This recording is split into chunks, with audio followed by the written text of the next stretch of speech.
Depuis le début de saison, la P02 progresse de course en course et le partenariat avec Peugeot est constructif. La marque du Lion travaille déjà sur un nouveau moteur.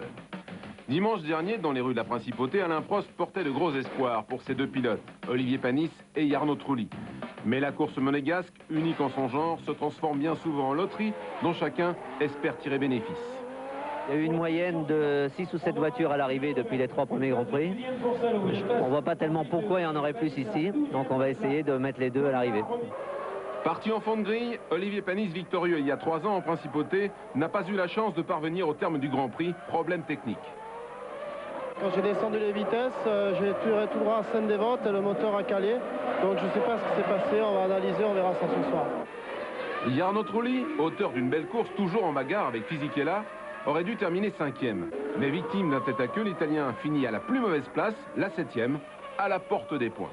C'est dommage le tête-à-queue à la fin, bon, qui nous prive peut-être d'un point, mais je crois qu'il faut être réaliste aussi. La performance de la voiture était pas mal sur ce circuit qui ne nous avantageait pas spécialement. On est là à peu près où on doit être, hein, se battre pour la 7e, 8e, 9e position. Concernant les premiers rôles, seuls McLaren et Ferrari sont actuellement en mesure de les assurer. Mais Michael Schumacher a une fois de plus démontré son immense talent, menant la course de bout en bout, parfaitement secondé par Eddie Irvine. Avec Michael Schumacher, la Scuderia a désormais retrouvé son lustre d'antan. Il faut vraiment être concentré à 100% parce qu'il est très facile de partir à la faute et de terminer dans le mur. Les McLaren n'étaient pas loin, mais celle de David Coulthard, alors 4e, devait rendre l'âme. J'ai tout d'abord perdu l'huile de boîte de vitesse et ensuite c'est la boîte qui a cassé.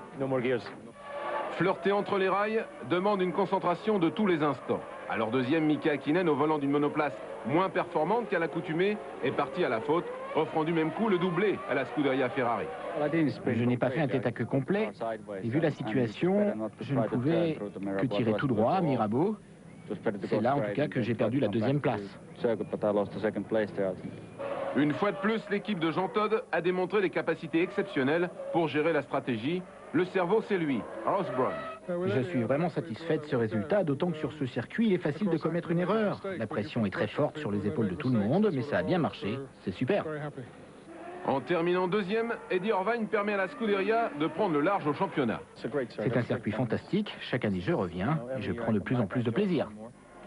En s'imposant dans les rues de la Principauté, non seulement Michael Schumacher confirme sa première place au championnat, mais aussi devient le pilote le plus titré de la Scuderia avec 16 victoires. Il devance Niki Lauda, 15, et Alberto Ascari, 13. 4 fois victorieux à Monaco, Michael Schumacher est devenu le catalyseur de la Scuderia. On est très content, c'est formidable, ça fait partie des belles pages de l'histoire de Ferrari. Donc on va profiter de ces moments merveilleux jusqu'à demain matin et on va se battre pour les 12 prochaines courses.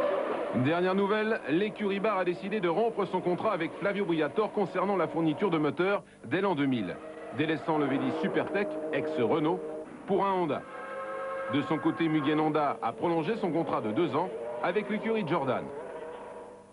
Bravo Ferrari, ça ne vous tenterait pas, Jean-Pierre, une aventure en Formule 1 comme celle de Jean Todt, qui a été votre coéquipier en rallye pendant 3 ans et qui vous a précédé ici en étant à l'origine de l'épopée des fameuses Turbo 16. Écoutez, pour le moment, nous avons un objectif, c'est le championnat du monde des rallyes 2000, 2001. Ce serait très mauvais de se disperser, donc chez Peugeot, notre objectif en matière de rallye est bien fixé.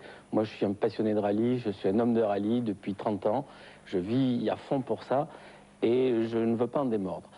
En ce qui concerne la Formule 1, on est motoriste de l'équipe d'Alain Prost. Ça se passe très bien, je suis sûr que les résultats vont finir par arriver. On est très confiant, donc on est vraiment engagé en Formule 1 et en championnat du monde des rallyes aussi. Voilà, cette émission est maintenant terminée. Merci Jean-Pierre Nicolas de nous avoir accueillis ici dans le secret de Peugeot Sport où l'on a mis un petit peu de désordre, comme vous pouvez le constater.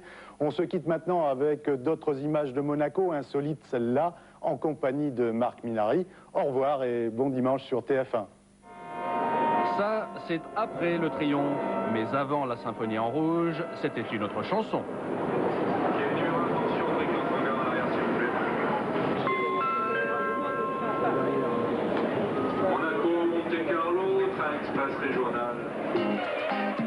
4 jours durant, une aimable principauté, donc sans dessus-dessous, des milliers d'oreilles venant assister à ce concerto pour moteur. Faut-il vraiment l'infliger à ces bouts de chou, messieurs, dames? Pas mal, ces bouchons. Monaco, temple du jeu, plaisir des yeux. Pas vrai, mon bon monsieur? Sur cet écran géant, Senna avouait suivre la course au volant. Les autres concurrents n'ayant été que figurants, ils sont rentrés chez eux bien sagement, abandonnant le circuit aux tifosi et à la folie Ferrari. Dimanche dernier, c'était Super Eddy et Magic Schumi. Vivement la suite.